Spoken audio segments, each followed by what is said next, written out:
On the eve of the eruption of Mount Vesuvius, a young Roman scribe named Pliny is frantically writing a letter. He's in love with a woman named Julia, who lives across the street, and he's never told her. And now, with an ominous rumbling in the distance and the smell of sulfur in the air, he realizes he may never get the chance again. So he writes her a letter professing his undying love and then sets off to deliver it to her himself.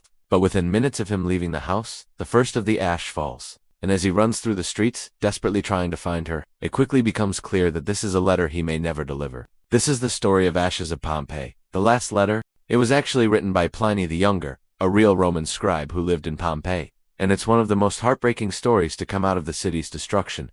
There's no way Pliny could have known what was coming. One moment he's writing about how great it would be if Mount Vesuvius erupted, just so he could witness such a powerful natural phenomenon. And the next he's running for his life.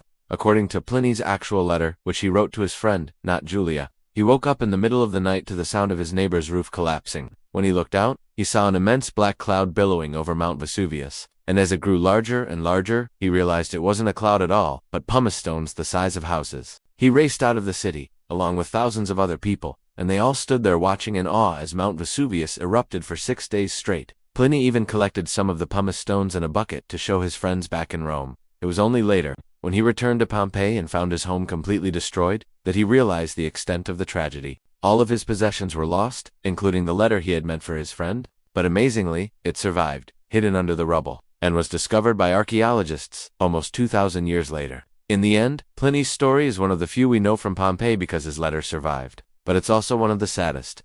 Unlike so many others, he didn't die in the eruption itself. Instead, he died in the collapse of his home, probably from injuries sustained while fleeing the disaster.